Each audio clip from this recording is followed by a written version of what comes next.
Good evening, and welcome to the St. Johns County Chamber of Commerce Meet the Candidates Town Hall. We'd like to thank our sponsors for this event. Our gold sponsor, VyStar Credit Union. Our silver sponsors are DCCM Engineering, the Ponte Vedra Recorder, Rulon International, ThompsonBaker Agency, Anastasia Island Group, Waste Management, HCA Memorial Hospital, and the Kesley Group. Thank you very much for your support of tonight's events.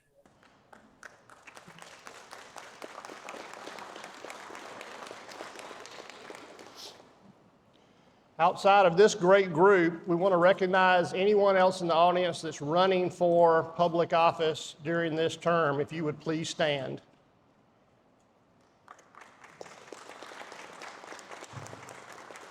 See, one City of St. Augustine City Council, one Airport Authority Board as well. So, yep, glad to have you here tonight. I also want to thank our Public Policy Committee with the Chamber and our Chair, Beth Tate, for helping organize this event. I also see some young people in the audience. We are excited to have you here learning about the political process and what is involved in it. It is so important in our society. I always took my children every year or every other year when we went to vote to the polls so they could see the process.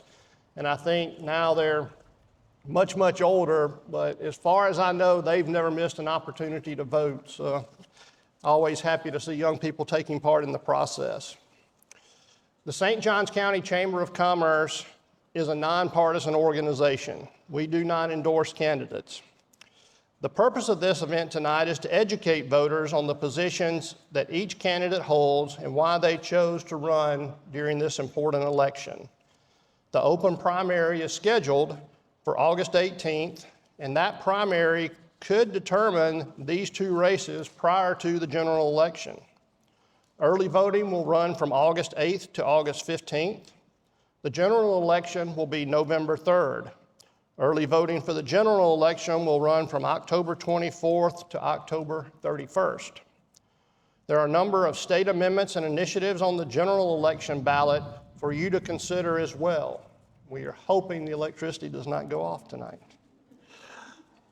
Please take the time to learn about each of these initiatives before the election. Overviews of these will be included in the Chamber Voter Guide and on our Chamber website. One of the items, as I'm all sure you are aware, on the November ballot is the Florida Property Tax Amendment. This amendment would increase homestead exemptions from the current level to a proposed $250,000 per residential household by the year 2028. If this passes, it will have significant impact on how tax revenue is collected for local counties and cities and have a significant impact on local budgets. Much more information will be coming out about this amendment and how it would affect St. Johns County, the City of St. Augustine, and the City of St. Augustine Beach prior to the general election. Please educate yourself on this initiative. We're very excited tonight to be joined by Heather Brofford, Tim Burres, Mark Pyszczymuka, Will McMullan, James Galloway, and Sam Williams. Heather, Tim, Martin, and Will are running for County Commissioner, District 2. James and Sam are running for County Commissioner in District 4, along with Krista Keating-Joseph.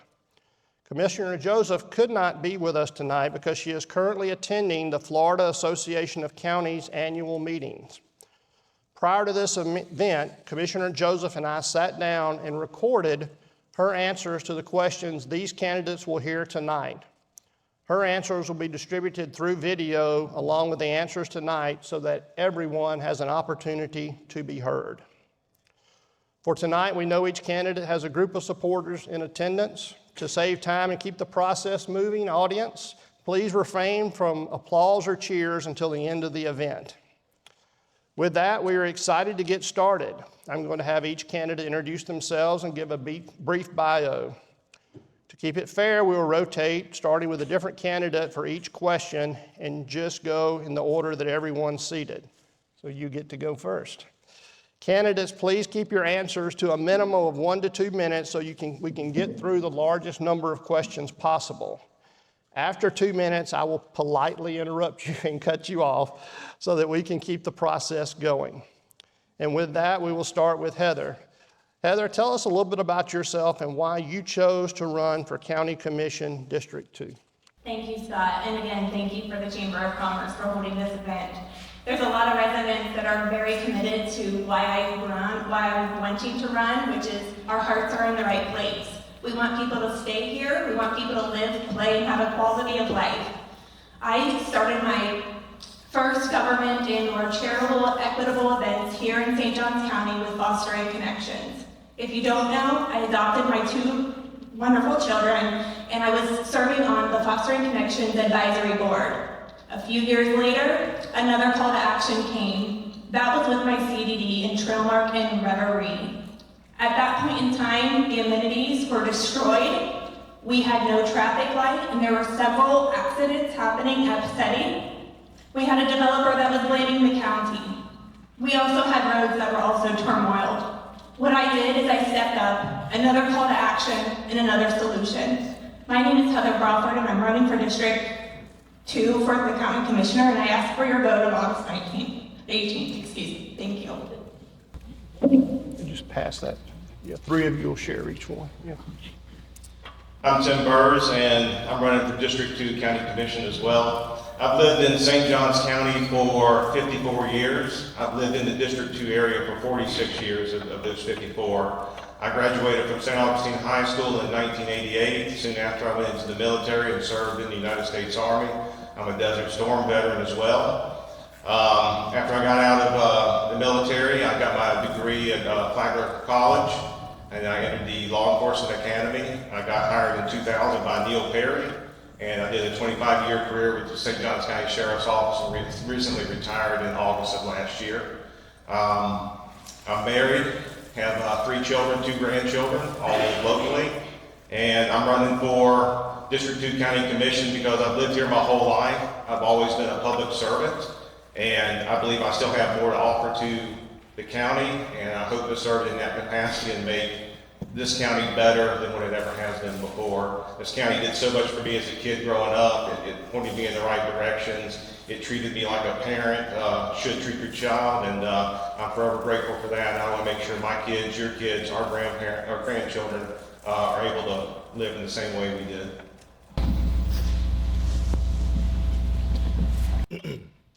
Hi everyone, I'm McMullan. I'm a native Floridian, and I'm a son of St. Johns County. I moved here when I was 2. Please don't blame me for the 2 years I spent down south. I went to public school here, went to Bowles, graduated from Bishop Kenny. After graduating, I decided to take the leap to go across the ocean to Scotland, where I studied at the University of St. Andrews, and I met my beautiful wife, Christine, in my first week of freshman year, and she's had the patience to stay with me ever since. We don't have a baby, but we do have one on the way, due in November. At St. Andrews, I got a master's in environmental science and business management. When I got to my 4th year, my wife decided she had not had enough postgraduate education, decided to go and get another master's. So what does a boy in love do? I was like, all right, well, I guess I got to get another one too.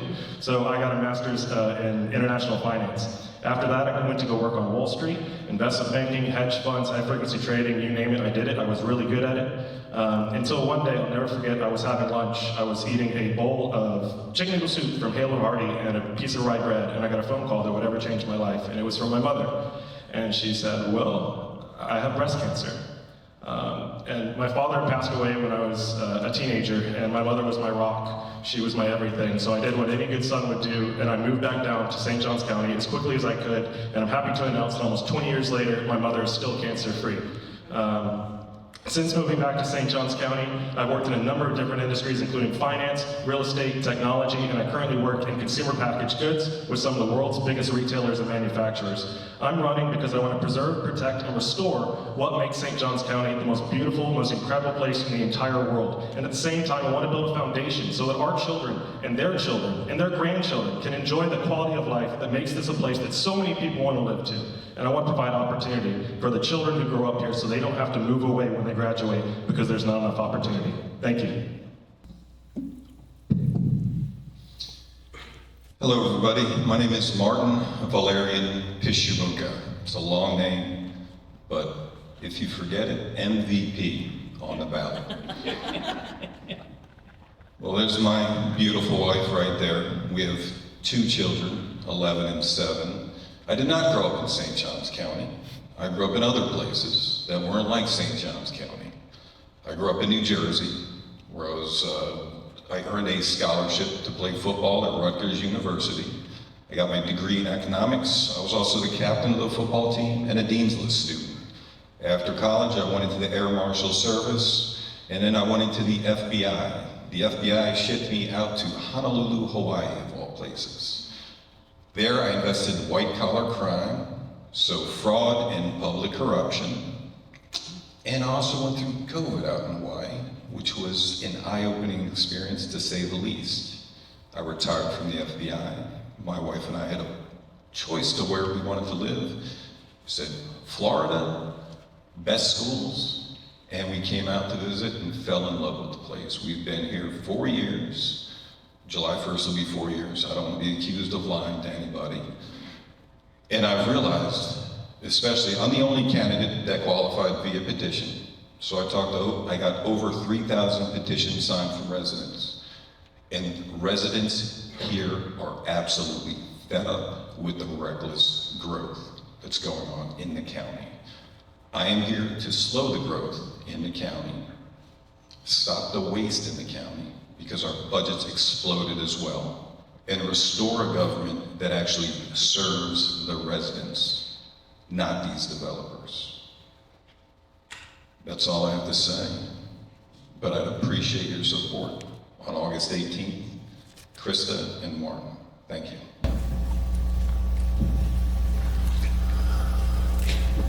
Good evening, everyone. My name is James Austin Galloway. I am an attorney and business owner. My family are in the room tonight, including my beautiful wife, Mercedes. She's a physician. We also have a 6th-generation Floridian. My son, James Jr., is here.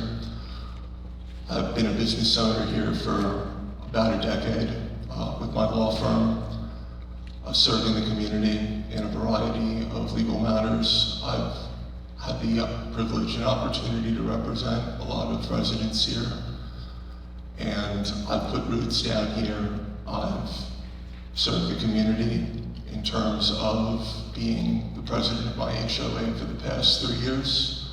I'm also involved in other local organizations. I like to keep things local. I like farmers markets. I like local parks, our beaches, and I want to preserve that so my family, my son, will have a wonderful place to grow up in. I'm a 5th-generation Floridian, and I like to preserve our beautiful area that we call St. Johns County, and I appreciate your support. Thank you all very much. Good evening, everyone. My name is Sam Williams. I am a 4th-generation North Floridian. I grew up here on the Barrier Island, Ponte Vedra, and Jack's Beach, Neptune Beach. I've lived in Ponte Vedra for the last 36 years, worked at the Sheriff's Office for a little over 30 years. I was also volunteer fireman at Station 10 in Ponte Vedra for almost 10 years. My wife and I have been married for 33 years, lived in our same house for the last 30 years. And I've raised our kids here in these public schools, and now my daughter's married and living in Ponte Vedra as well. Our son just provided us with our first grandchild. Growing up here, working here, have deep family roots here. Graduated from Flagler College, also attended the FBI's National Academy leadership training. I've spent half my life invested in this community already, protecting and serving this community. After 30 years in law enforcement, I decided to retire, but I still have gas in the tank. I'm still looking to do some good. I still have a servant's heart, and if given the opportunity, I will serve as a county commissioner if elected. Thank you. Well, I've been a commissioner for 4 years, and I've learned so much, and I've met so many people, and we have 1,000 employees that are incredible. And to learn after 4 years who to go to, who gets things done, is incredibly important. And I'm enjoying every moment of it, except I wasn't going to do it. And then again, And then my husband, I thought I'd have to take care of him a lot longer. And he didn't make it in January. And last things he said to me were, "You've got to run again. It'll give you purpose and you love helping people."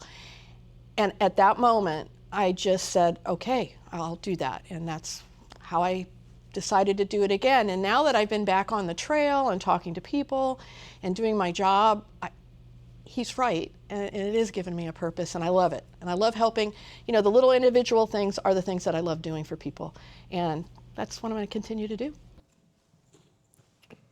All right, Tim, we'll start with you with the first question. All projections are showing continued population growth for St. Johns County. St. Johns County continues to experience rapid growth while residents express concerns about traffic congestion, school capacity, emergency services, and quality of life. How do you effectively manage this residential growth and the commercial business growth that comes with that in a proactive and sustainable way? We got to make sure that our infrastructure keeps up with our growth. There's no doubt that our traffic is out of control. Our infrastructure is not where it needs to be. We got to ensure that these developers continue to pay their fair share and provide the land for schools. They need to pay for the infrastructure to be put in. We need to make sure the roads, we need to make sure the utilities and all that's put in well before we even put the first piece of concrete on the ground. We also have to get with the local high schools, the vocational schools, and other institutions that help shape the future employees of this county, and work with them to make sure that the education is up to the level it should be for the type of businesses that we have. We need to look also that maybe the way we permit things right now, we can always change that as a county commissioner. If we're permitting, say, 10 houses to an acre of land, we can always go and make it 6 houses to an acre of land or 5 houses to an acre of land. And that will help out with the infrastructure as well. Yeah. What was the question one more time? It's all right. St. Johns County is growing at a very rapid pace. Oh, I got it. So I think that we talk a lot about problems, but we don't really talk about solutions. The reason we're even in this situation is because we are getting far too much of our tax revenue from housing and housing development. If I had to ask you what percentage of ad valorem tax revenue you think comes from every single source, industry, business, agriculture, you name it, what would you say? 30%? 50%? 60%. In St. Johns County, it's 13%. The state average is 35%. You wonder why developers have so much power in St. Johns County. It's because we rely on them for tax revenue. They control our purse strings. We need to change that. We need to diversify our economy. We need to bring in businesses. We need to bring in healthcare. We need to bring in technology. We need to bring in advanced manufacturing, and we need to bring in professional services. That is the only way that we can afford to have the infrastructure, the schools, the utilities, and be able to preserve all the great spaces, the natural beauty of our county, and provide additional things like parks, recreation, bike trails. All those things cost money, and we shouldn't have to rely on big developers to pay for it, because that's the reason we're in that problem, and that's what I'm going to do something about. The first thing we're going to do is slow the growth as much as humanly possible. We have to address the hole that's in the boat before we try to get out with the boat not sinking. People talk about developers donating land. They do that already. We're $350 million in school debt. We're $120 million in park debt. And when I say parks, ball fields. What do all of our schools have on them? Ball fields. Why are they locked down like prisons? Why are we going $120 million into debt? That debt just happens to be tied to future development for the payback. Our county has been infiltrated by developers. Our county commission is the majority funded by developers. I am endorsed by Ann Taylor and Krista Joseph, the two slow the growth commissioners on the board. They are in the minority. We need to re-elect Krista and myself to finally break this stranglehold of this developer control of our government. And then, and only then, can we fix the problem.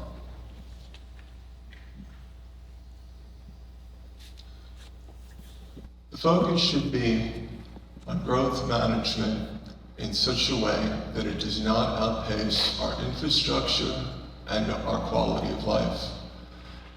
This can be done by making sure that services such as schools, roads, and other safety services are planned for in advance, and making sure that growth pays for itself. This should not be done after things have already been approved. It should be done proactively with a commissioner who understands the process. And most of the time, this can be achieved through impact fees. There's a lot of infrastructure requirements toward any project, and to hone in on impact fees, traffic studies, and how it's going to affect our quality of life is something that should be thoroughly reviewed with careful precision.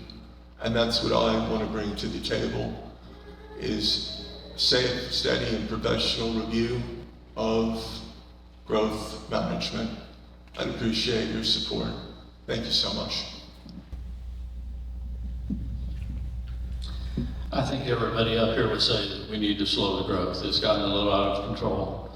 We've built communities before we fixed the roads in advance. It's like putting the second story on your house before you poured your foundation. It's backwards. I think with the proper people in there and good teamwork as a board, we can get some of that, put the infrastructure in place first, and then look at your communities and what your community needs, not just what can we build, but what does the community need? The only way you're going to know that is get out and talk to your community. How many town halls have we had in the last 3 or 4 years? One? You know, why aren't we doing a town hall every month? Why aren't we going around to areas like this and sitting down with people and going, what do you want? What would you like? Because as a county commissioner, y'all are our bosses. So we should sit down with our boss and say, what are we doing well? What do we need to do better? Because you're never really going to know if you just listen to the folks that are dedicated enough to come to the meeting every other Tuesday. But it's not the whole community. Their voice needs to be heard, but so does the rest of the community. I totally agree. My husband is not here tonight because he got stuck in traffic. He's a CDL driver for KV. He currently had 18 stops today, stuck on 95, and in St. Johns County, and he can't make it tonight. I am tired of paying high taxes. I am tired of getting stuck in traffic, and I am tired of communities not being uplifted for the quality of life that we need. We have to be proactive. We have to fight the infrastructure problem first before any verticals can be uplifted. We have to hold developers accountable. I have done that already. For Trailmark in the section of Reverie in the 6 Mile Creek District, I have saved and made developers pay over $100,000 where it did not come from the residents. I will continue to do that for the rest of St. Johns County. Please, please understand, I'm the only one that's actually had the track record of listening to residents, taking action, and having a solution. Thank you. Well, as the current commissioner, I think I've been doing that for the last 4 years. And the first 2 years, mind you, I voted 70 times a 4-to-1 vote, which I'm standing up for those people who don't want overdevelopment to take away their quality of life. And we love this place. It's between the ocean, it's between the river, it's beautiful, there's hiking trails, there's parks, and there's really a nice community of people who enjoy everything about this. And you know, I've done things like Kim Kendall. I got with Kim Kendall, we needed a ramp on I-95 in World Golf. And it was that section of the freeway, because of the overcapacity that's been, approved years ago, has all hit one thing between Buc-ee's and the fishing store and Pro Bass and all that. We have to do something. And so proactively, I worked with her, and we got the money, and now the ramp's 100% funded. And those are the things that you have to do while you're dealing with the growth. And that's my answer. Will, we'll start with you on this question since you mentioned it earlier. 86% of the ad valorem property tax revenue in St. Johns County is generated from residential rooftops. What strategies would you have to support strengthening economic development and diversifying this tax base? Honestly, I think that our commission has been asleep at the wheel for far too long. The reason we're even in this situation is because we have not fixed this problem 20 years ago. If people complain about the developments that you see today, they don't know that they were approved back in the early 2000s. I'll give you an example, a little history lesson. Back in 2008, when the residential property market exploded, our county budget got destroyed because we were so reliant on residential properties and residential development. It was so bad that we had to lay off 30% of the entire county workforce, over 1,000 people. And so to make up for that budget shortfall, we had to make bad deals with bad people. And that is why we're in the situation that we're in today. We're paying for the sins of our forebears. It's my responsibility as county commissioner to make sure that we're never in a vulnerable position like that ever again, where we have to beg people to make sure that we can still keep the lights on.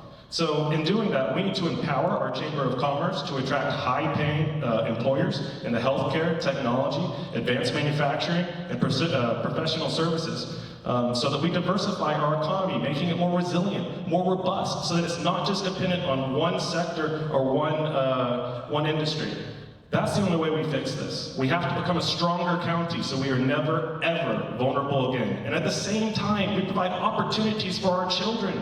I mean, I was at church just about a month and a half ago. We were saluting the seniors, and I had 6 seniors who were honored up on the altar, 5 of which said they did not plan to return to the county because there were no opportunities here in the fields they had chosen to study.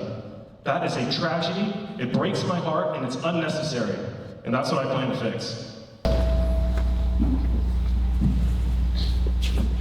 If you look at St. Johns County, and if we just look at it, let's say or Florida in general, that it's its own country, it would be the 15th largest economy in the world.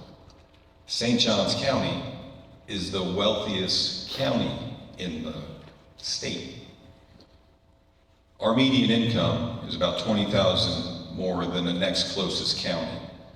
We don't have a problem having healthcare, aerospace, all these industries coming to our county. What we have is rampant, reckless overdevelopment of residential houses. We are still a bedroom community of Jacksonville. So when we do slow the growth, that imbalance is naturally going to change. We have one of the coming questions about 3,000 to 3,500 healthcare workers. They're already coming. They will come. Bottom line, I've talked to countless residents. Just the other day, 2 gals break down into tears when I was knocking on their door because of what's happening in this county. We need to stop this and fix what's going on right now before it is too late for this county. People don't want to be Jacksonville South or South Florida North. We need to fight to protect what we have here, what made everybody want to move here and raise their families here, and that's exactly what I'm going to do.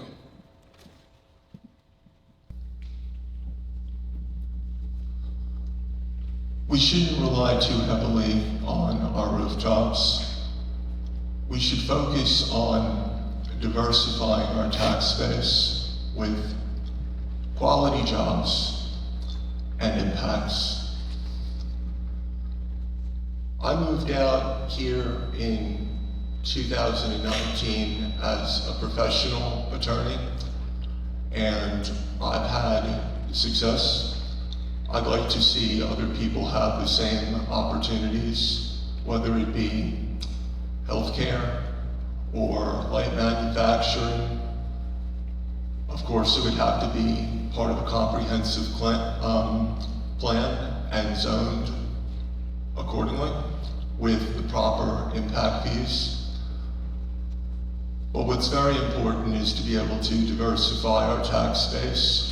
Otherwise, the risk is that the homeowners are going to carry that burden. And that's what I'm here to make sure does not happen, is that our homeowners aren't going to have to carry that burden. I appreciate your support. Thank you.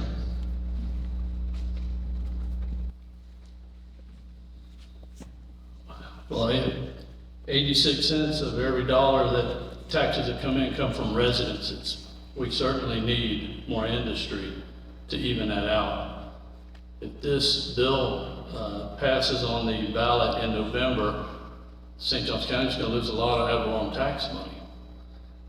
If we had more industry, had this been fixed years ago, and less of a bedroom community and more of a evenly distributed community, it wouldn't hurt as bad. So we've got, whoever ends up in these two seats has got a lot of work coming up to them for next year. I think that we've got to bring in some industry that will pay taxes different than what our homeowners are. I think we've put too much a burden on our residents in those residential taxes that are coming in. We can't rely on that. We shouldn't be putting that on you, the citizens. It should be shared with some type of industry that we can use to help us with it. Thank you.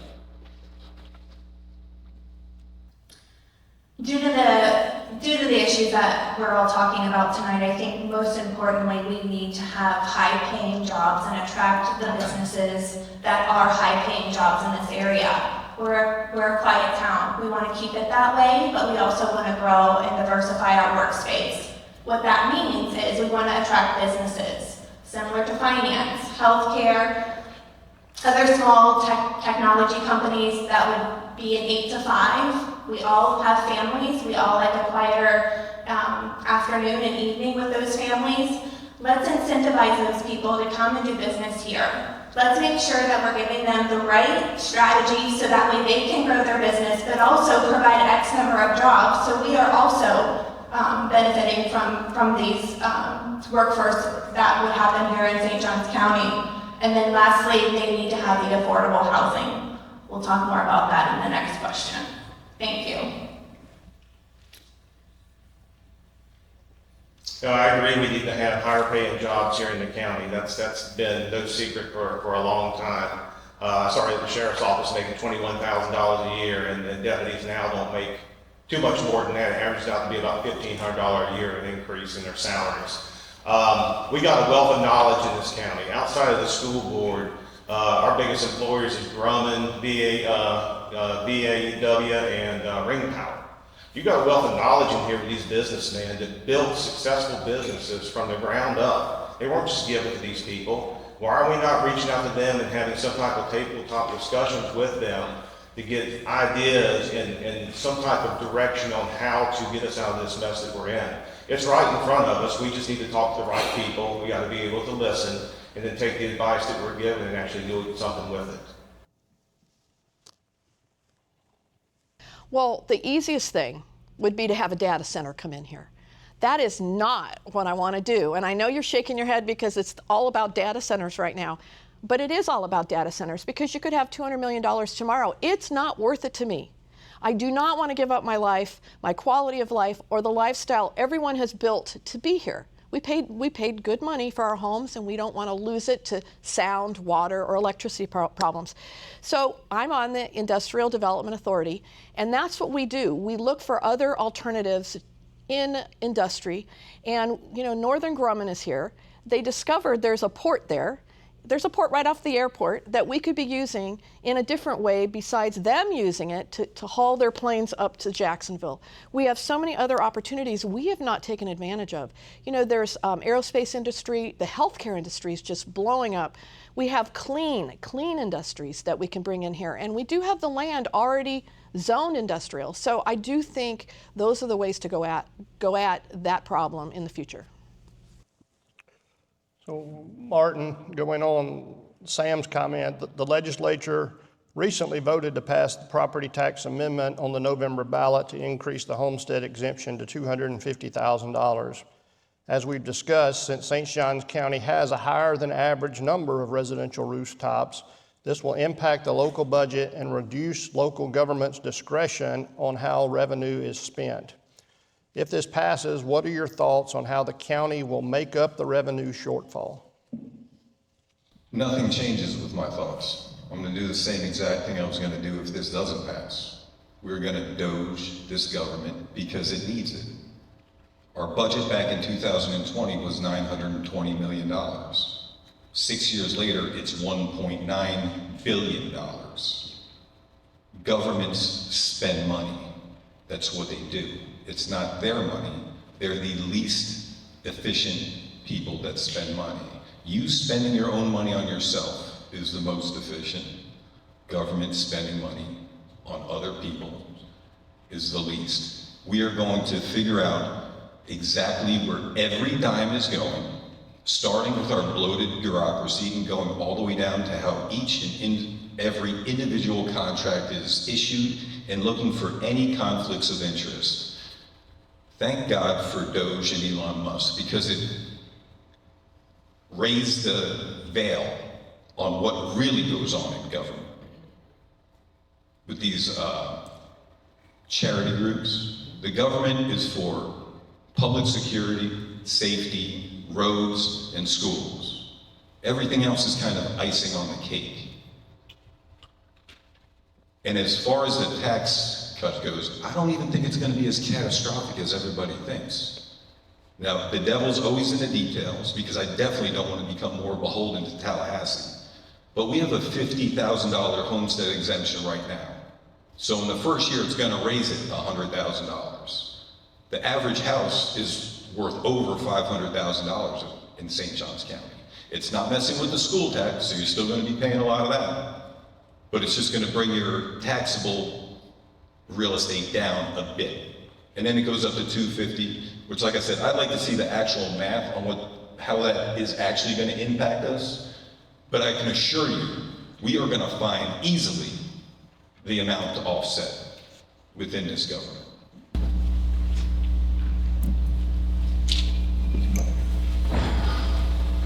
If revenue is decreased, then we're going to have to focus on efficiency and long-term financial stability. And this is, of course, done through careful review and seeing where our impacts are, diversifying our tax base, and careful stewardship of taxpayer money. We should also be mindful to support local businesses, as they're the backbone of our local economy. And it's going to be a difficult burden if our revenue is reduced, but my goal is to have financial stewardship and make sure that there's no shortfall that's passed on to our residents. Thank you.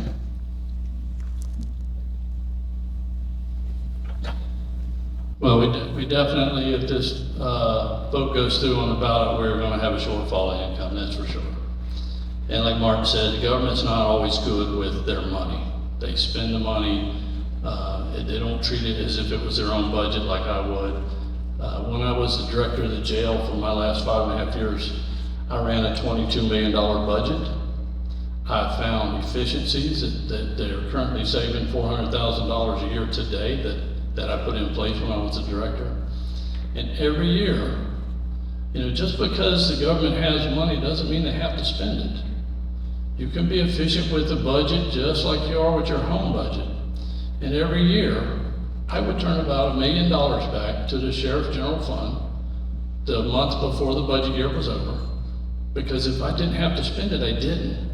And when I didn't have to spend that money, that put money back in there, or less money we had to get from the county commission the next year.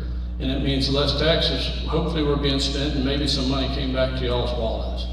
Because we have to be a good steward with that money. And like what Mark said about the Doge, you know, that needs to be a deep dive into this. I think there's efficiencies that can be found. I know there was at the sheriff's office and in the corrections budget, and I found those efficiencies. And it just sometimes takes somebody that's not been dealing with that budget for the last 4 or 5 years that says, well, why do we do this? Because the only bad answer to why we do something a certain way is because that's the way we've always done it. There's got to be a reason that we started it that way. Is that reason still valid? And if it's not, readdress it, reassess it, see, is that something we need to be spending money on? If it's not, let's not waste money, but we can use it for something else that's good, or if we don't need it, return it. It's pretty simple. Thank you. We need to make sure that we understand what these inefficiencies are within our government in this budget. We only have about 3 other avenues to go. Developers, probably not the answer. We don't want to force our pockets back into developers' hands. Economics, business, yeah, let's bring them to the table. Let's have a working session to understand how businesses can work with us to improve our quality of life, and also ensure that they're paying their fair share, so we have a better strategy when it comes to work, play, and with our families, right? So businesses could obviously help this situation a lot. And then the last thing is workforce. We need to make sure that the workforce and the careers are driven back here. We have been a bedroom tax county. What that means is people obviously live here. They go to Jacksonville. They go other places to actually work. All of that money is obviously going to other counties. So let's bring more of that back here so that way people stay, work, and play here in St. Johns County. Thank you.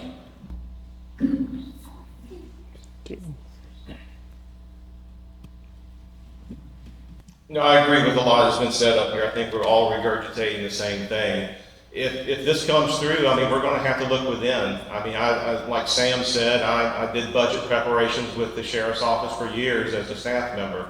And I know for a fact that there's certain things that we spend money on that we probably don't need. And there's certain things that we need that we don't get. And I think that's probably across the board. And until we look within and see where the money's being used, how it's being used, go to a zero-based budget and count dollar for dollar, nothing's going to change. I'm not sure if there's enough there to maybe fix what may be coming down the pipe, but there's enough there to get us on the right track where we won't have to raise taxes and increase rates and things like that in the future. I think it's all there right in front of us.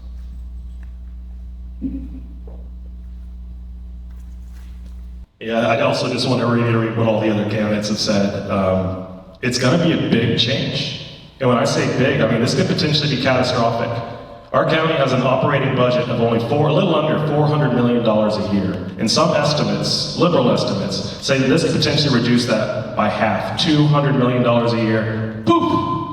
Gone. That's our operating budget. That's our roads. That's our first responders. That's our utilities. That's everything that keeps the quality of life in St. Johns County the way we want it. And we're not even satisfied the way it is. We need more money in our coffers, not less money. So of course, first thing, you need to start with all hands on deck. You need a commission that is full of the best, the brightest, the most energetic, and the most loyal people to this county that have the best interest of this county as their #1 priority. We're gonna have to start with a forensic audit, finding anything and everywhere we can to cut back, which is a shame, because we need to have more funds, not fewer. And at the same time, we should have already started this decades ago. Diversifying our tax base, diversifying our economy, because it seems like we may even potentially end up in a 2008 situation, just like we were before, which got us to this point. And to think that it could potentially get even worse, that's a little terrifying. Pretending that a problem doesn't exist doesn't stop the problem from existing. So we need all hands on deck. We need to cut wherever we can, and we need to attract as much business and industry as quickly as possible. to make up for the shortfall. Thank you. Well, there is a good and a bad to this. The good would be to have an independent audit of where we're spending the money and where we can cut back and where we, your mom used to teach you needs and wants. You see what we need and what we really want, and that's where we should attack it. And I also think we can privatize a few things. I think other counties are using the names of parks for funds and revenue. There's all kinds of ways to produce revenue also. So we'll start with James. Along these same lines, in recent years, the Florida legislature has passed several preemption laws affecting local government's authorities on issues such as growth management, vacation rentals, impact fees, and business regulation. Do you believe this balance between state authority and local control is appropriate today? Why or why not?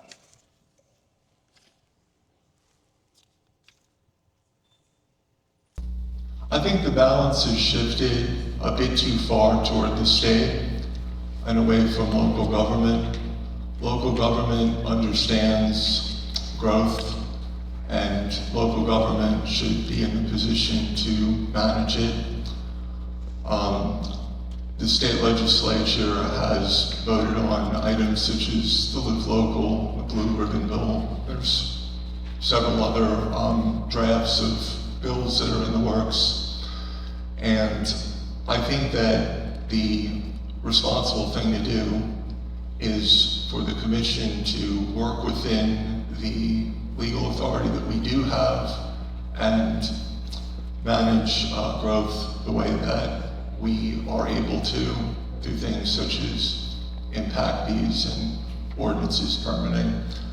I think that examining something like our local land development code is also a worthwhile endeavor, and to be more efficient and to make sure that we're not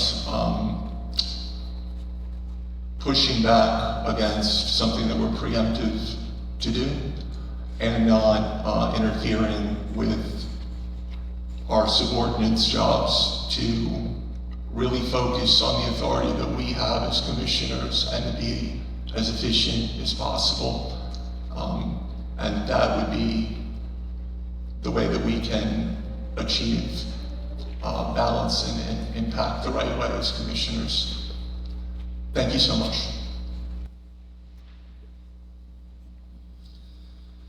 Well, as a retired law enforcement officer, I've spent a career as a problem solver. Do I think that the balance is right between state and local? No, it's not. The state is having too much control over St. Johns County, and who knows what St. Johns County needs better than St. Johns County. I think that if our county commission for the last several years had worked together on solving problems and not finding new problems, that we wouldn't have to have the state come in and take over and step in and say, well, if y'all aren't gonna fix it, we'll come in and fix it for you.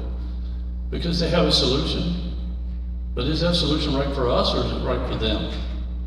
We have to be problem solvers, we have to work as a team, and we've got to be united in how we fix the problems within our county. We can't do that if we're divided. I believe that we need less government. Impacting state and a blanket response to all of Florida isn't the answer. We have to be able to govern ourselves. You are the control of that as the residents. I am the answer, which means the solution.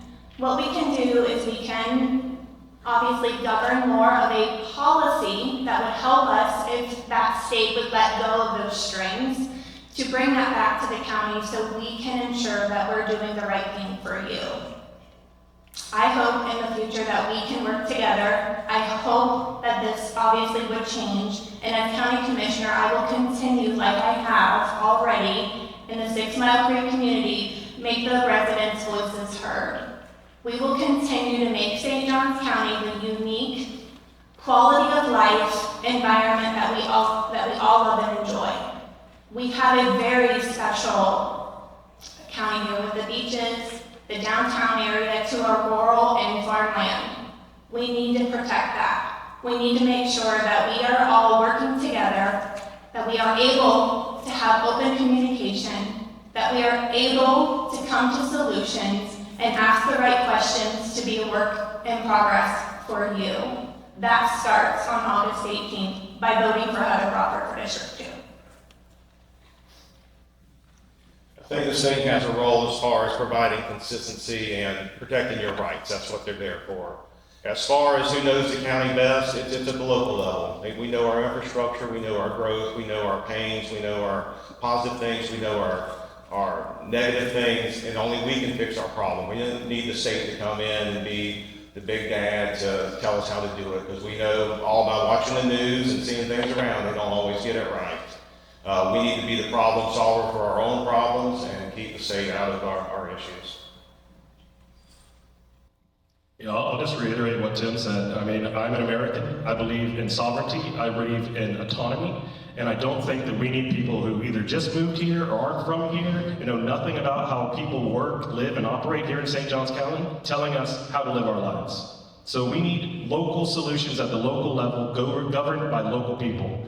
Obviously, Florida and the state have a big role, like you said, in making sure that there's a framework. And, you know, we need to come to them from time to time for grants and assistance with certain issues. But fundamentally, home rule rules. And we need to make sure that our county is governed by people that live in our county. Thank you. Well, unfortunately, I hate to break this to everybody, but your locals have sold you out for years on the county commission. You need a fresh set of eyes. Someone who actually has seen it in places that you don't want to brace a family.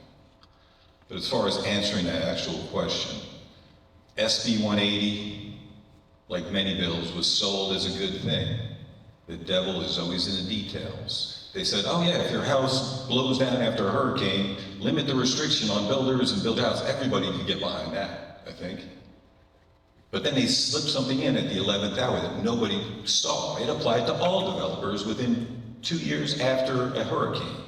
So it basically slashed at our home rule. Now, we had the opportunity to join other counties in a lawsuit against the state for $10,000 because SB 180, quite frankly, is robbing us of our ability to govern ourselves. We didn't do it. I would have paid that out of my own pocket to protect what we have here. Also, everyone here, I didn't see anyone here down in Tallahassee to fight the Blue Ribbon Bill. I was there. I spoke out against it. The Blue Ribbon Bill would enable a developer to basically have carte blanche to do whatever they want if they own 15,000 contiguous acres. We have 2 tracts of land. One is 35,000 acres, and no one knows who actually owns it. And the other is right under 15,000. And oh yeah, they just happen to be primarily out of our comprehensive plan for development. So this bill would be catastrophic to this county. The developers have figured out the game. They know the slow the growth movement is alive and well in Florida. Counties are ticked. They're electing people that will actually represent the citizens. The developers are now going to the state. Follow the money, folks. Look at all the lobbyists and the money flowing through Tallahassee. Now they're talking about that Blue Ribbon Bill coming back next year. Thank God they struck it dead for this year. But I was so effective in my arguments that the senators were actually parroting back what I said in opposition to that bill. I hear it's coming back next year, and we will get after that bill again. It would be catastrophic to this county. It would be a county killer. Obviously, we're losing home rule. It's horrific. You know, we are not letting the people vote for what they want in your own county, and it's very sad. You know, a good example is the comp plan. We spent a year, and this is when I was chair, we spent a year doing interviews, asking people what they want. We covered everything from environment to affordable housing. It was exactly what everyone wanted, and guess what? We approved it 5-0. Our board came together and realized this was the plan. and they were turned down in Tallahassee because of SB 180. You know, it's those kinds of things that are not right, and they should allow the citizens that live here and vote to decide what the future is. Thank you. Sam, most of the current manufacturing facilities have a large percentage of their workforce commuting from outside of St. Johns County due to the high cost of housing here.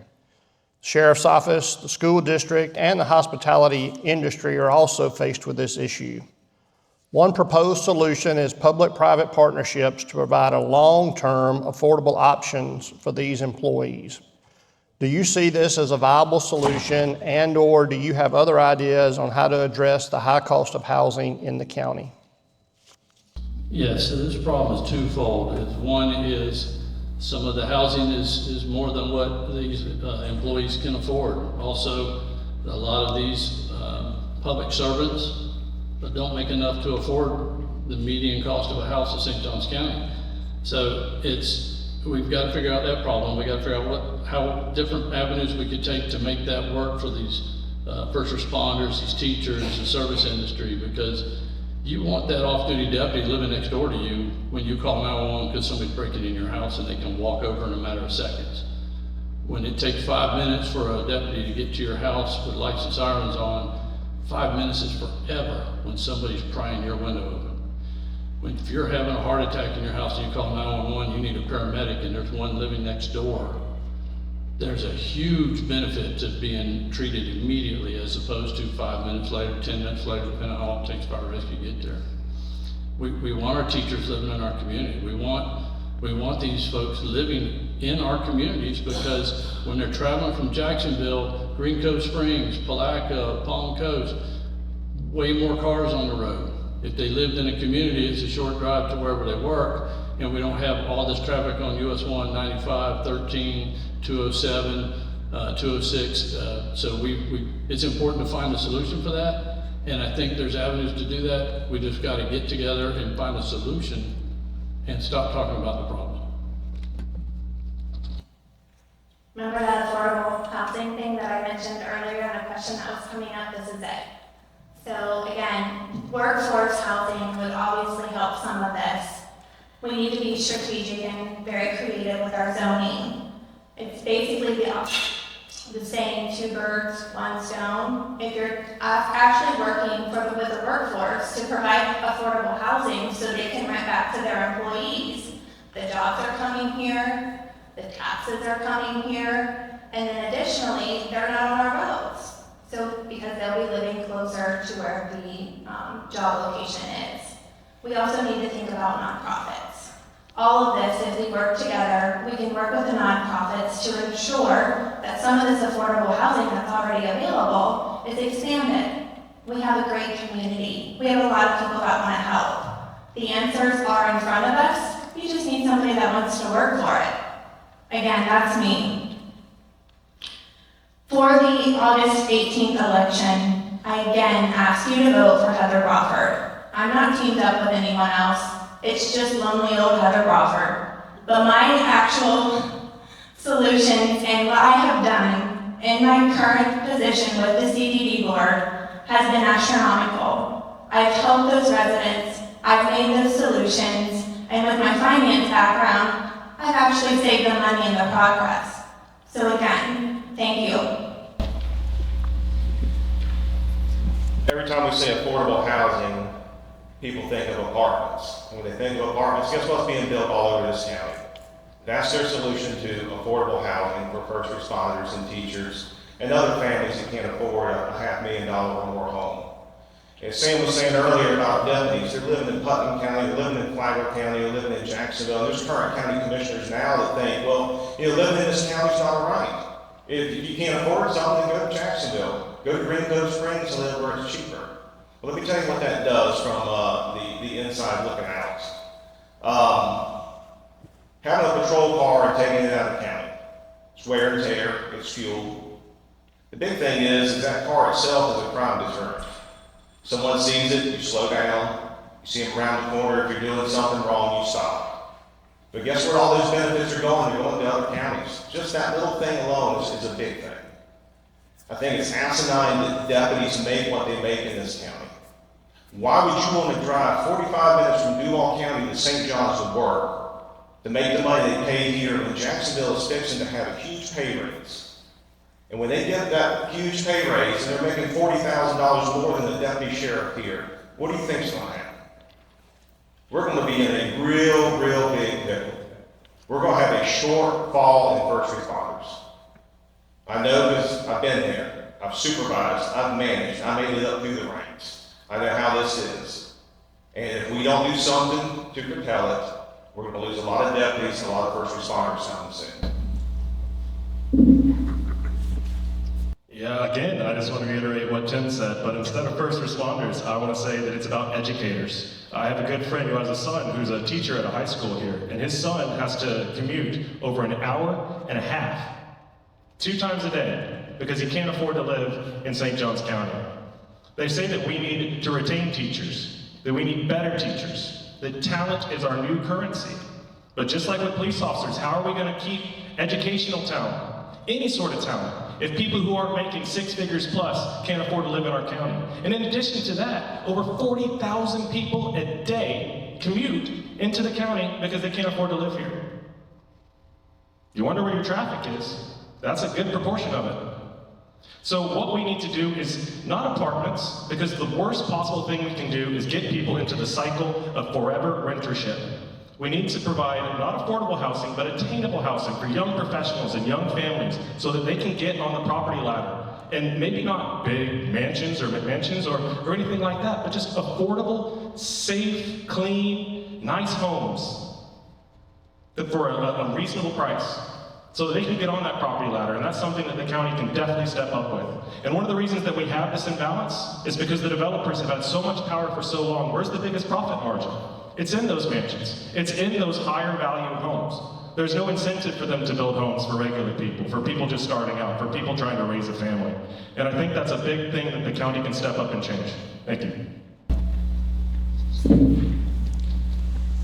Well, I've actually lived this experience in my law enforcement career. I was an air marshal out of New York City, and y'all might realize that New York is a pretty expensive place to live.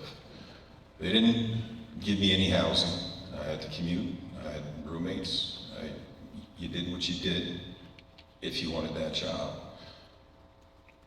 Now, the affordable housing argument, you can always kind of piece out these arguments when they say, oh, first responders, teachers, they pull on the heartstrings. The affordable housing argument is in general a Trojan horse for developers to just develop more. The affordable housing reverts back to market rate housing in most cases. Now, I'd be all for entertaining possible affordable housing if it in fact stayed affordable. But what we're talking about is just increasing the density in our neighborhoods, putting more and more people on the roads. I'd love to, I guess everyone has a teleportation machine or something, like you live in a county, you don't have to get on the road to get to work. So I'd like to get one of those, but you still, unless you're like in one of these 15-minute cities where you can just jump on your bicycle and go to work, there's still gonna be cars on the road. Now, the answer is not government. The answer is not subsidizing everything. The answer is not handouts. The answer is personal responsibility and doing what you need to do. If you want a job somewhere, hey, no one's entitled to live where they want to live. I'm sorry, folks, this is United States of America, and I can't go live on Ponte Vedra Boulevard. I'm not expecting them to subsidize me. I have a bunch of law enforcement officers in my neighborhood. And quite frankly, most teachers aren't the main breadwinner in the home. Some might be, but most are not. And with law enforcement, they work all sorts of overtime and for the schools, and so you said they make how much, $40,000 a year? Come October 1, their salary's going to go up. To what? What's the actual salary? 82 plus all the other steps and stuff you get, it'll be close to 90,000. $90,000, and that's a base salary? That's Jacksonville, or is Killed it? in St. Johns County too. That's in St. John's. Okay, so now it's 90,000. I thought it was like 40 because you said 25 and then like another 15 or something after that. All right, so it's $90,000 they make. They can work a ton of overtime at schools. I actually own a rental property. I own one rental property in this county. Rumors are going around that I own 20. I don't know where that came from. But we rented it out to a police officer. And he made a lot of money working at the school when he wasn't working on his standard hours. So this whole tugging on the heartstrings and all that, it's a developer ploy to get their hooks back into the county, to overdevelop and build and rape, pillage, and plunder St. Johns County. People who work in St. Johns County should have a realistic housing option in St. Johns County. And this is important in the big picture, that they're keeping local money here, hopefully. That opens up the opportunity to spend money on local business instead of driving away. As far as subsidizing this, this is a complex issue where we'd like to keep our first responders and our teachers and some healthcare workers here with housing options that are realistic and available to them. But the caveat, of course, is that we need to be careful not to subsidize something that can lead to negative economic impacts and other problems down the road. So if there was to be any subsidy, we'd have to review very carefully the impacts on it and make sure that this is a positive thing for the local economy. And I think that that's something that I'm very equipped to handle. I had to search for affordable housing when I moved out here in 2019. I now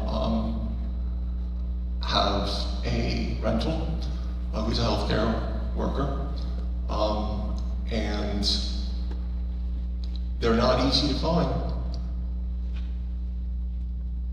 But the truth of the matter is that if you do work in St. Johns County, there should be some realistic housing option available to you if you look hard enough. And I'm going to be open to suggestion and to look at this very carefully because it is an important issue. As a business owner, I've had several interns and legal assistants over the years that are still living at home, and they're looking for an answer. And they have to, figure that out. But to have a commission that understands that that is an issue and have it on the radar is equally important. So, thank you so much. I don't think the taxpayer should ever subsidize housing, ever, because I'm a Republican and I believe in supply and demand and market demand. So what I did was I looked up, if you don't mind me using my stats, I looked up on Zillow for 6/22/26 what the availability is right now for homes for sale. Between 95,000 and 300,000, 475 homes are available. Between 95,000 and 250,000, there's 250 homes available. Rentals, 475 a month to 1,500 a month, 167. If we look at the income side, we are paying our sheriffs more. We will be paying our sheriffs more. We will be paying our firemen more. The school system has to pay their teachers more. Then when their salaries are steady, guess what goes down? The price of the home. And that's the way we should be doing it, not on the backs of the taxpayer. Let's talk about the holidays. Heather, support of Nights of Lights was an issue last year. What is your position on financial support from the county for this event and other large events in the city? Am I allowed to pull the audience for just a hand raise or no? Sure. How many of us have a tradition to go downtown for the night of lights with our family or visitors? Love it. We actually enjoy it very much. The red light tour, going around on the red train is one of my favorite traditions with my kids. I think Serenity's up 10, and Kensal has 5 red lights, first found every year. We as a county obviously need to work with the city. We need to make sure that the revenues that are shared into the county are shared back to the city to support the law enforcement that's needed. We need to make sure that there's an appropriate timeline for that as well, so we can also, as locals, enjoy that throughout the season. And we also need to make sure that any of the public works and transportation is also available to the city to continue this event. It's one of the most attractive events of the year here. It's darling, it's wonderful, and it's also brings our families closer. It makes our county one of the special counties that we all live and play. Thank you. Just for the record, I don't go downtown because I don't like traffic. So, No, I support definitely you getting involved with this. Listen, it's a benefit to the county as well as it is to the city. That money flows both ways, and it's an economic boom that time of the year for both of us. And I think as long as we're contributing money and we can measure that it's making a difference and it's going where it needs to go, it's not being abused, and it actually is helping these small businesses continue to be small businesses and not be ran out of town like so many others are being done for these big chain stores. I support it wholeheartedly. I think the small investment that we make as a county is minimal compared to the return for these small businesses. I always used to go to Night of Lights, but for the past couple of years, I have not gone due to the traffic. It's a shame because this is such an easy fix. I grew up playing SimCity. I know logistics. I know public transit and simple things like park and ride, stuff like that. These are things that we can fix like that. But the issue is, for too long, the city has been straddled with all the negative externalities, while the county reaps a good portion of the benefits through the sales and the taxes. And that's created, unfortunately, a culture of us versus them, a culture of conflict in between the city and the county. And that's, I hate to say it, it's unconscionable. We need to fix it. I'm a Christian, I'm a local, and I believe in breaking bread. I don't believe in having these grudges just because the city used to be bigger and now the county's bigger. We all live in the same place, we all live in the same community, and we all do better when we thrive together. We aren't in bubbles.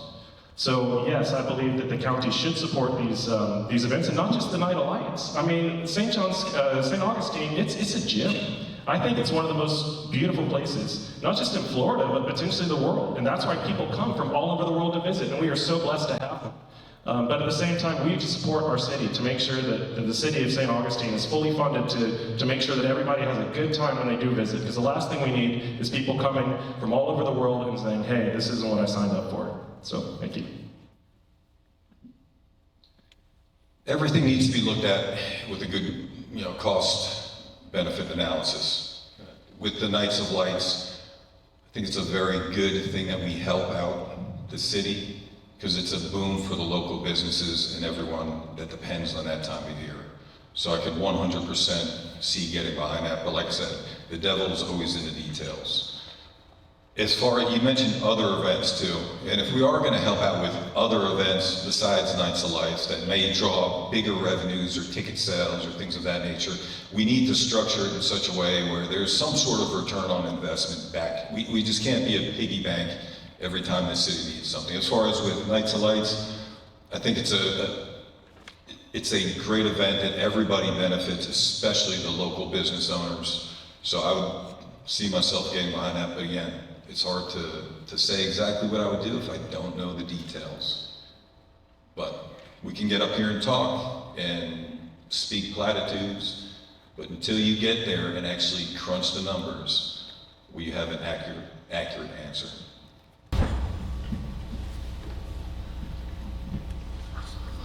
We should support local events as long as it doesn't negatively impact the quality of life for our residents. An event such as Night of Lights does promote local business, and that is a positive thing.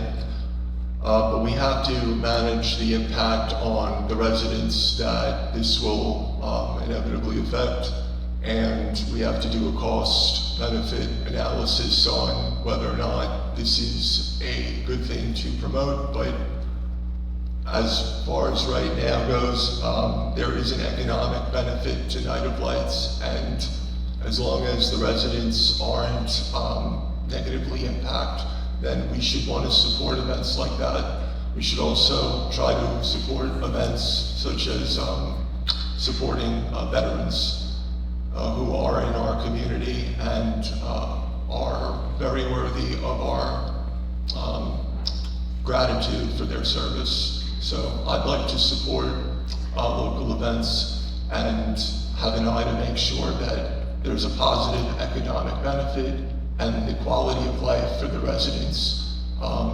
improves and is not diminished in any way at each event.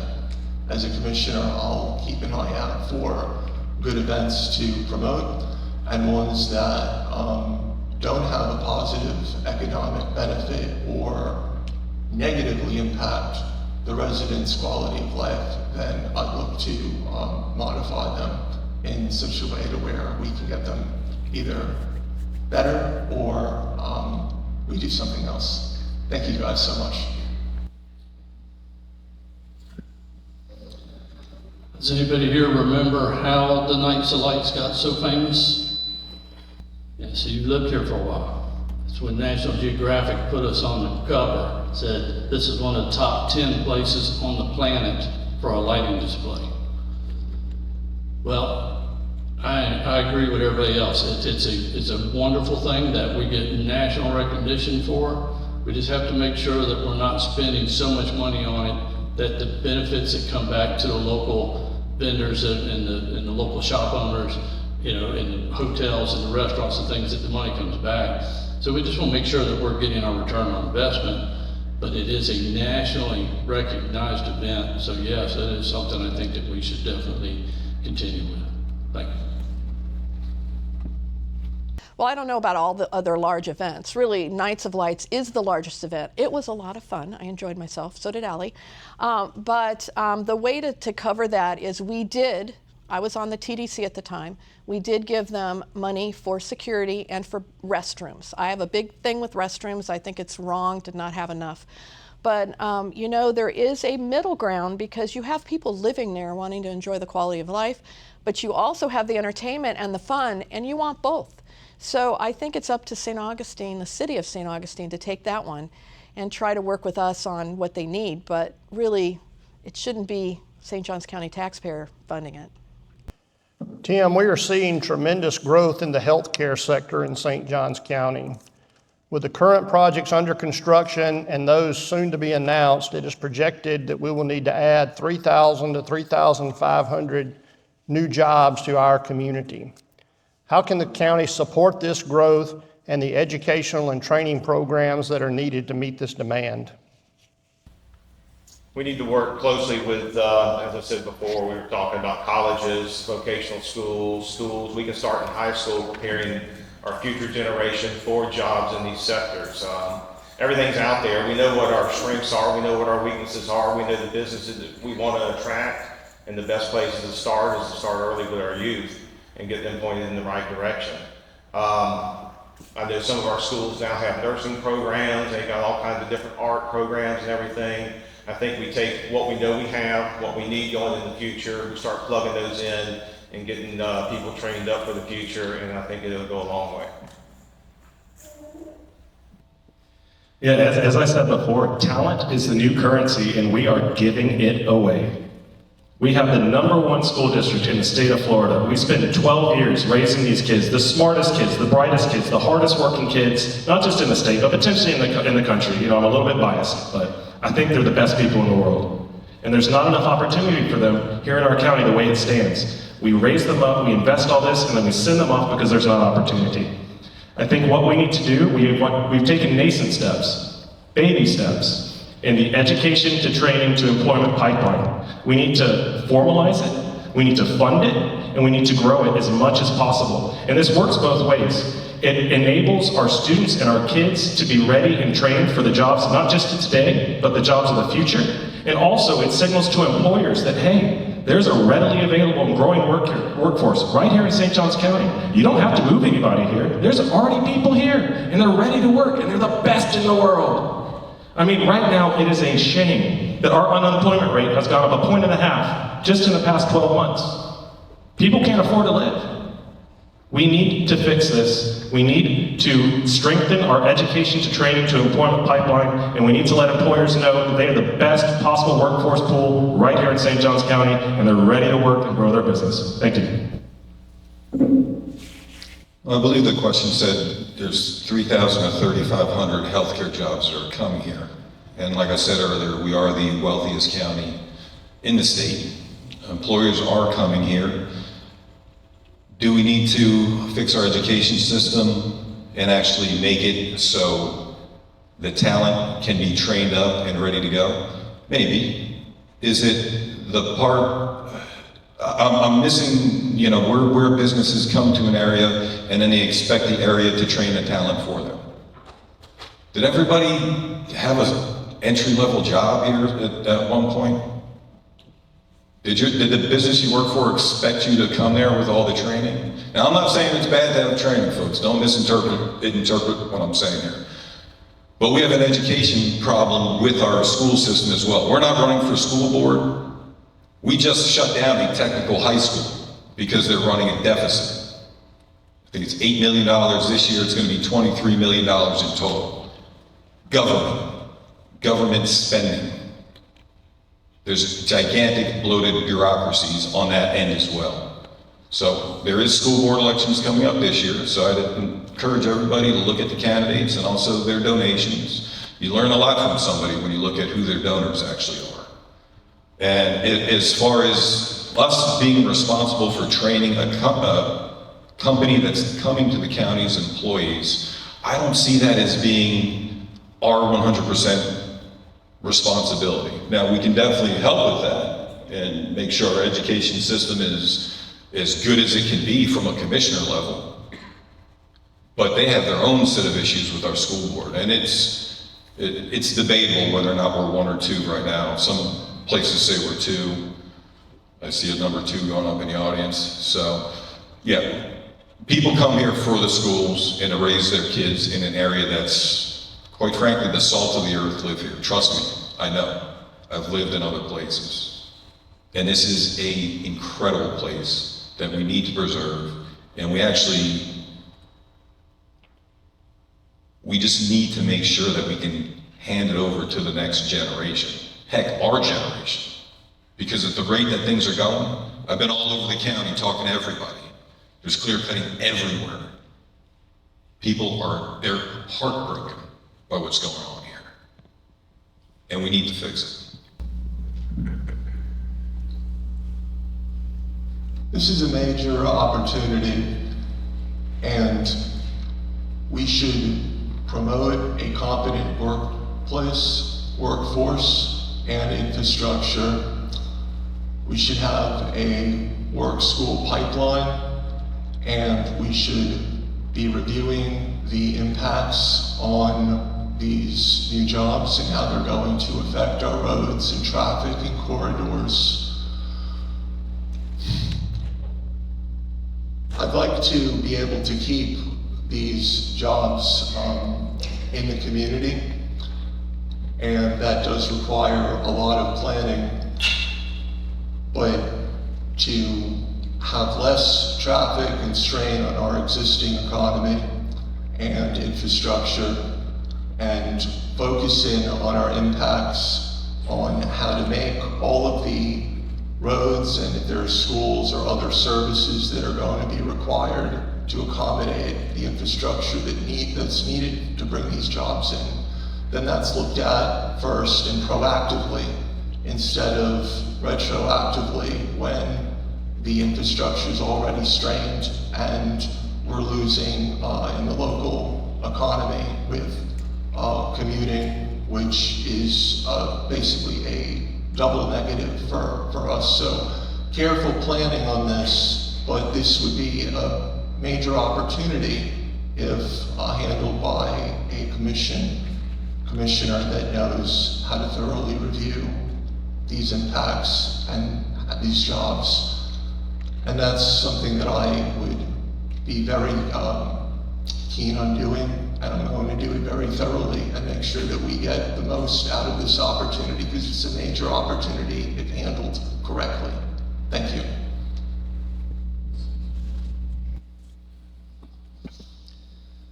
Well, this would also be part of our infrastructure, but as many people have moved into our county, and a good bit of it an aging community, we need more healthcare, we need more hospitals, we need more medical facilities.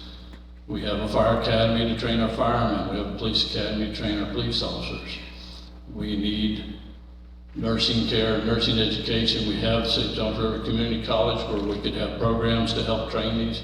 Gives us jobs here, and it brings people to our community that are already here that can come work in our community. Because I don't know about y'all, but I grew up in this area. I want to work in this area. This is where I want to be, because we live in paradise. People drive thousands of miles to visit where we get to live every day. We need to preserve that, we need to protect that, and we need to train the people that are going to be here to help take care of us.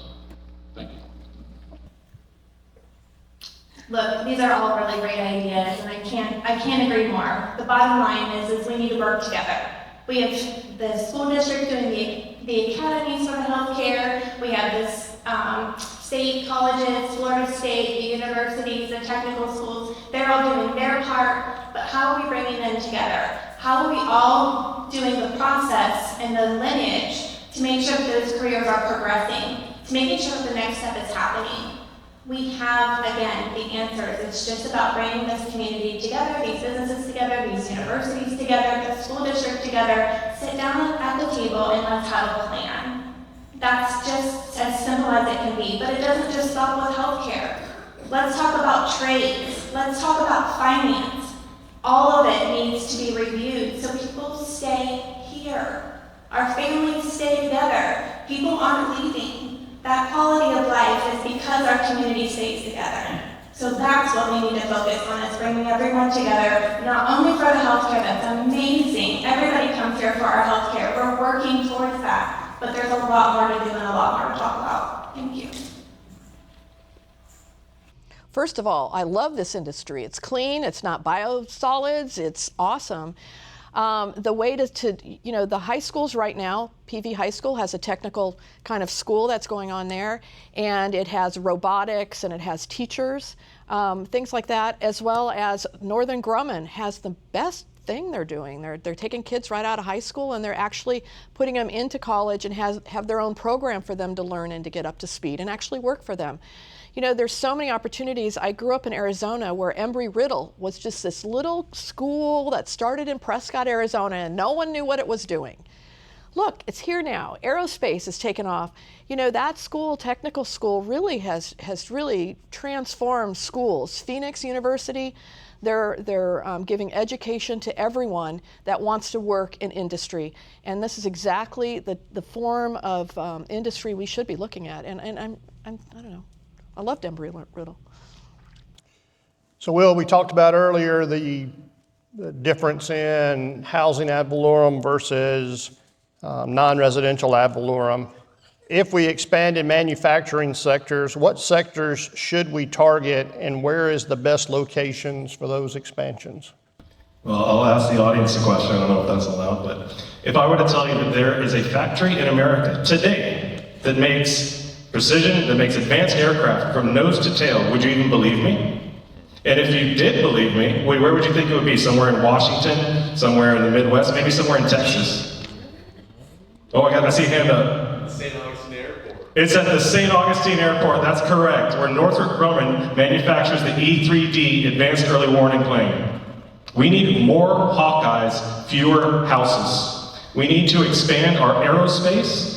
Specifically, we also are just a little bit down the road from the Space Coast. And I don't know if you saw the SpaceX IPO, but space is one of the fastest growing industries in the world. We have an access to that via the I-95 corridor. We have the unbelievable opportunity to expand aerospace, defense, and specifically space itself. And all that comes down to is having the leadership on the county commission to do the right thing, bring these businesses, break ground, and let the employers do their job to fill our coffers so we can afford to pay our schools, we can afford to build new roads, we can afford to provide all these services that a county does to improve the quality of life, and at the same time, we don't have to break up families when our kids have to leave the county because they can't find jobs here. That's what I mean.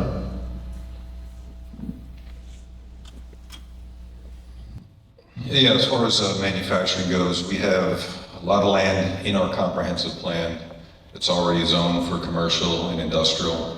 And as I said earlier, we're the wealthiest county in the state of Florida. So if Elon Musk is going to bring SpaceX here, he's going to bring it here. I don't think it's going to be that much of what we do as county commissioners. Would we love to have Elon bring his? I'd love to have Elon here. I mean, that guy's like the genius of our time. But as far as the manufacturing and everything like that too, you have to look at, we need to look to bring jobs that aren't going to be phased out with AI and robotics. You know, we bring a huge manufacturer here and no one's working here. You have robots putting stuff together and it isn't really helping the population. We don't have super control over who comes here. People are going to come here who want to come here. And we have places for them, and we welcome them with open arms, as long as they're not data centers. So if anybody wants a data center, don't vote for me, because that's not what you're going to get.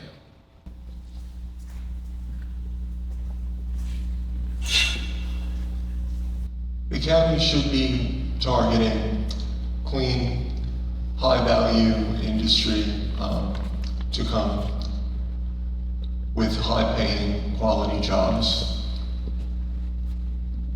And I'm thinking more along the lines of a crossover with medical or medical-related industry would be one place to look at. As far as where, major access corridors would be the ideal place, as long as it does comport to comprehensive planning and zoning. Businesses like predictability if they're going to come here. And we're looking to do long-term planning with the residents' best interest in mind to make sure that impacts are reviewed thoroughly prior to any sort of project proceeding, to make sure that the taxpayer doesn't have this burden passed on to them. This means roads, schools, services, and that would be the way to approach targeting viable, safe, clean, and high-end industry to come here. High-paying or at least quality jobs is something that I would be looking at, as well as making sure that the impacts are addressed up front instead of retroactively. Otherwise, if you try to do it reactively, it might not be what you would want to do. And that's why I handle this very thoroughly, and I'd examine the situation with care and financial stewardship and forward thinking. I have my roots down here. I'm going to be raising my family, my son, my children here. I want to make sure that there isn't industry that's brought here hastily instead of examining the long-term impacts of it. So that sort of trust and stewardship is what I'm asking you all to give me, and thank you so much.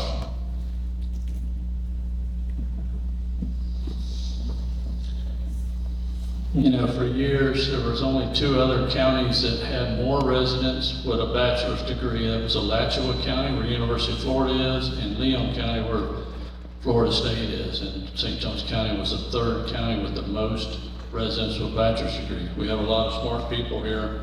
We need to utilize them. As we spoke about earlier, this question kind of circles back to question 1 and 2 as well. But we have areas that we need to find areas that have the infrastructure already in place, but it's an area that where industry can go and it's not right next to a neighborhood, because that causes problems, we know. Build a place where we can have industry, we can create a different way of taxing so that we have different revenue sources other than taxing the citizens, and utilize some of the smart people within our community to help us pull them around the table. I think when we have these problems, we're not always, the commissioners don't have all the answers.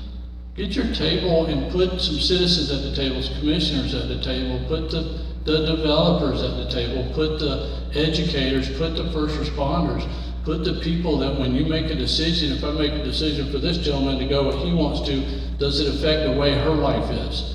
How do you know that if you don't have the people around the table talking about it? And just because the county commission can vote to do something, it doesn't mean it's right.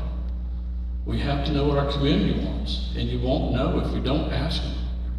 Get out in the public as a county commissioner. I would hold a town hall meeting every month and invite every commissioner to attend with me, because you want to hear from our bosses.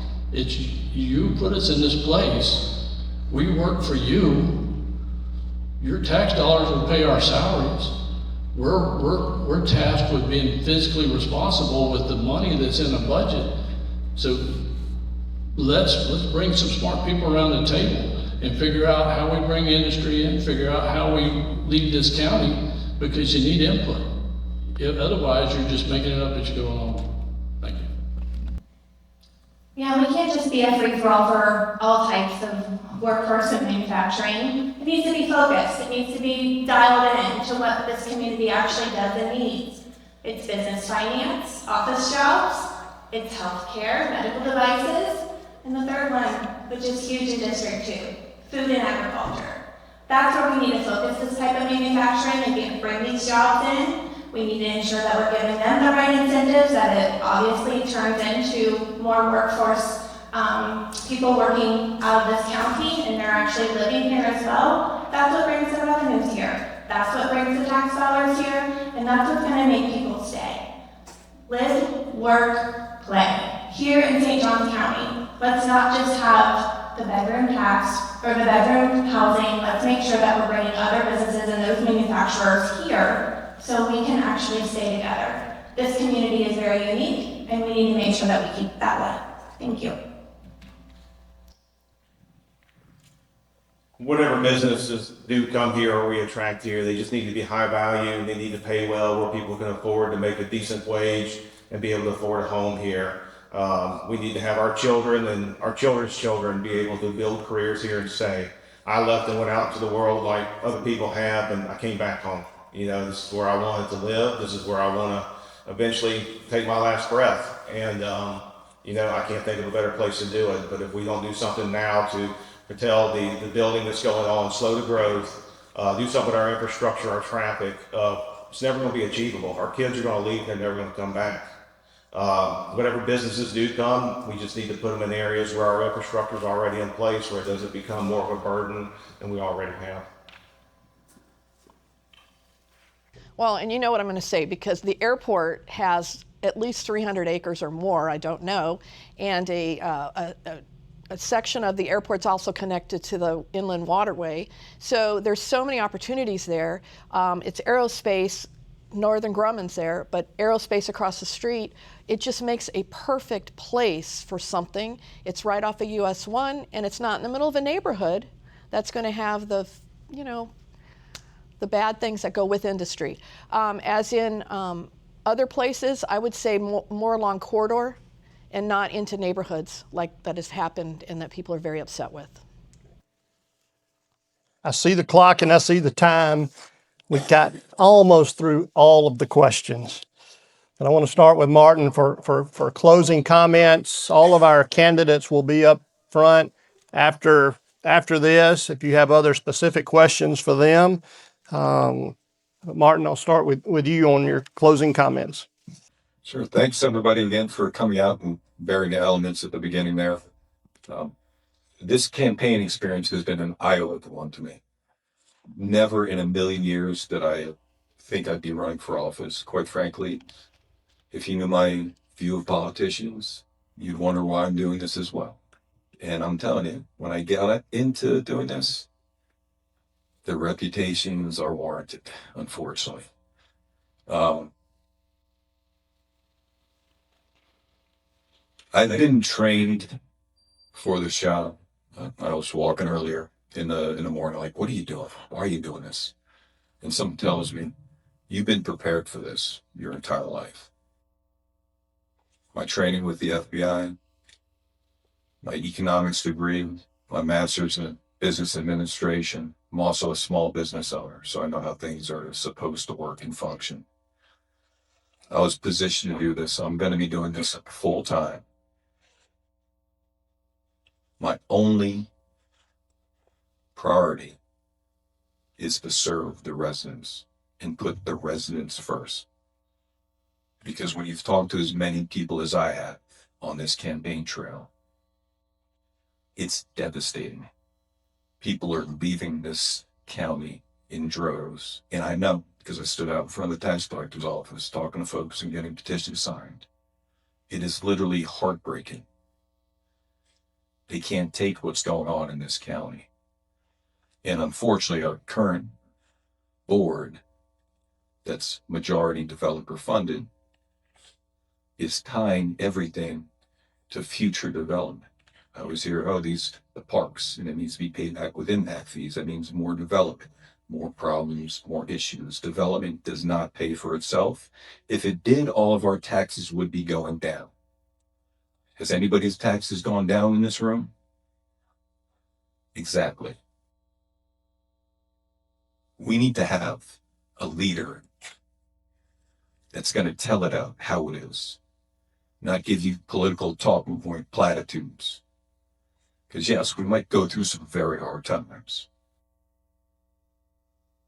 But you need a strong leader, someone who's literally kicked in the door against ISIS loyalists and child predators and gang members. Because the developer cartel is coming. And we need to protect St. Johns County. Thank you for coming out tonight.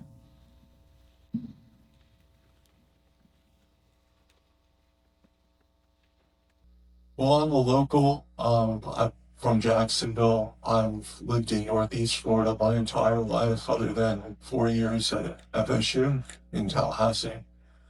I love this community. I want to raise my children here. I have a wonderful business that I've built by being able to serve so many residents here. I've always conducted myself professionally, ethically, and transparently. And my greatest priority is to protect our quality of life here for our children and for our future. I will ensure that there isn't runaway development that does not have to pay impact fees and contribute more. I want to make sure that the cost of any future projects is not burdened by our tax-paying residents. I want to make sure that we have steady and professional leadership that's approachable and is motivated by serving all of the residents and the people of St. Johns County, as well as promoting our local businesses and supporting our veterans. I thank you all so much for coming out tonight, and I look forward to meeting you after the event with my family. Thank you so much.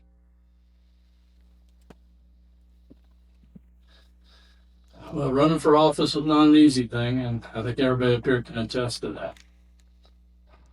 If you're looking for a politician to tell you what you want to hear, I'm probably not your man. If you are looking for an ethical, moral leader with proven leadership in this community for over 30 years, then I am your man. I have suffered many things in my career. Been run over 2 times, been shot at 2 times, and I'm still here. I think God's got more for me to do, and I think this is it. Being a county commissioner, which everybody up here will probably attest, it's a calling. It's not just a job. It's not something you do to kill some time. If you're doing this because you want power or you want a title, you're in it for the wrong reason.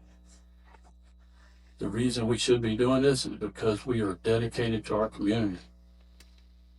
And I challenge anybody that's got more than 30 years in this community, serving, fighting the bad guys, working the midnight shift, missing your kids' birthdays, missing Christmas, missing Thanksgiving, because you're out serving this community. We don't run from the sound of gunfire. We run towards them. I've done that for a long time. I'll do it in a different manner as a county commissioner, but I'll still be doing what's right for this community all the time. It's easy to do that. And as it turns out, if you always tell the truth, you don't have to remember what you said. Thank y'all for coming out tonight.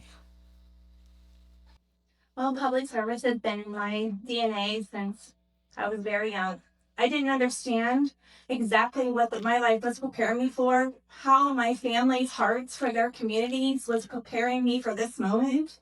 But I will tell you that my mom and my dad were volunteer firefighters and EMS at my local village. My mom served on the village council, which led to my aunt just retiring as division emergency chief of the West Licking, Ohio emergency division. Our whole family is bred into public service. I myself have always had a call to action. I'm the type of person, if I see a weed, I pick it. I don't go online and complain about it. I just make sure that I go pick the weed and I find the solution. I want to work hard. I want to make sure that you guys understand how hard I've worked for already residents within St. Johns County. I deliver results, I lower taxes, and I keep people safe. You are now part of that family, and I cannot wait to serve you in addition to this. I also have a huge finance background, 21 years with 2 major corporations, and mortgage and commercial lending. I know what needs to happen with this budget. I know what it takes to go toe to toe with developers to make them pay their fair share, so it's no longer is asking for residents to open up their pocketbooks. We're tired. We're suffering. We don't want to sit in traffic. I'm going to help fix that. And you will see that on August 18th when you vote for Heather Brofford for District 2 County Commissioner. Thank you. Thanks, everybody, for coming out. Thanks for hosting the event, Scott. I'm not a politician and never claimed to be. I'm not endorsed by any county commissioners or any other politicians out there. I'm a lifelong resident of this county. I'm a public servant, first and foremost.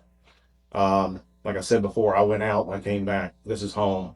This is where I want my children to live, raise their children to have children, and never leave this county. Things are bad. You heard a lot of gloom and doom up here. Listen, it's not as bad as we make it sound. Listen, we can get through this, but we got to work as a team. We can't be at each other's throats. We can't accuse people of doing things they haven't done. We need to work together, and we can get through this. Listen, we're Americans. There ain't a thing that we don't put our mind to that we can't do.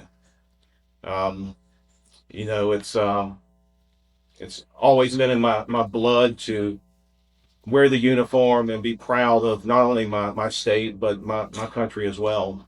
And I still think I have a lot left in me. I have no intentions of being vindictive or alternative motives for running for this position. I just want to make my home better. And if it makes me a bad person for wanting to make my home better, then I guess I'm guilty as charged. One thing is true. I'm ethically and morally sound. I'll never lie to you, and I'll always be transparent. You ask me a question, you're going to get the answer. The baby's ugly. The baby's ugly. I'm going to tell you. But I will never do it out of malice with ill will or ill intent. And you have that pledge to you as the county commissioner if elected. I know the other guys said too, this will be a full-time job. I learned in law enforcement a long time ago, you know, if the public calls, you answer. If they want to see you, you go to them. And I have no intentions of doing anything other than what I was taught as a young deputy coming up through the ranks. Hope you get your support. God bless you, and be safe going home.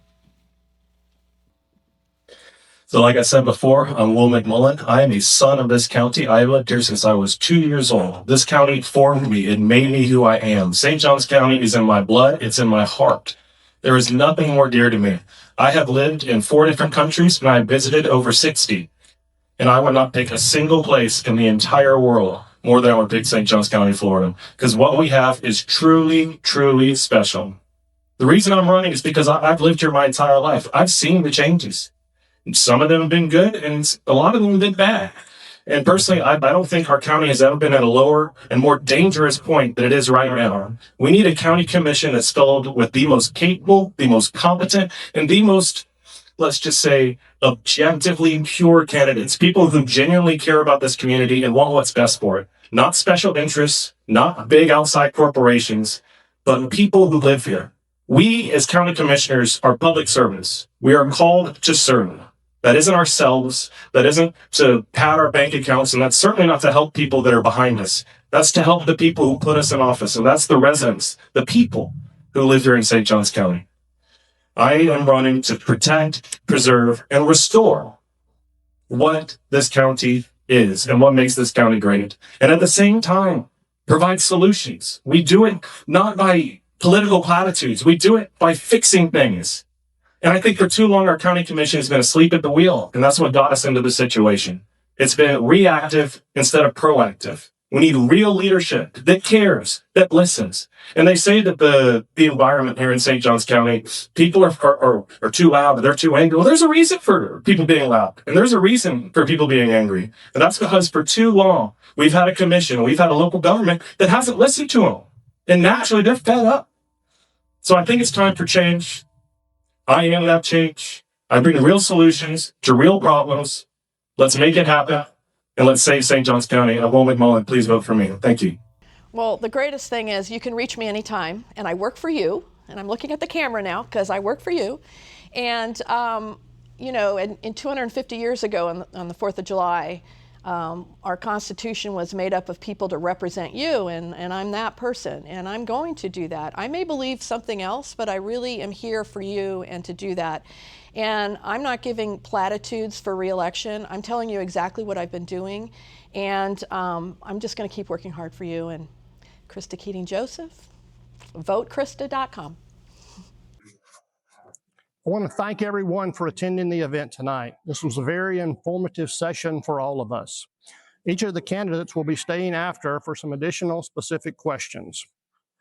We want to thank our sponsors, VyStar Credit Union, DCCM Engineering, the Vedra Recorder, Rulon International, ThompsonBaker Agency, Waste Management, Anastasia Island Group, HCA Florida Memorial Hospital, and the Kesley Group. Without their support, this event and others would not be possible. Please remember there is also a published voter guide on our website to learn more about the other races in St. Johns County and the platforms those candidates have as well. Our next event will be our legislative update, July 10th at the Renaissance World Golf Center. And then our next town hall will be on July 30th with the City of St. Augustine Commissioner candidates at the Fullerwood Education Center. Thank you again for attending tonight.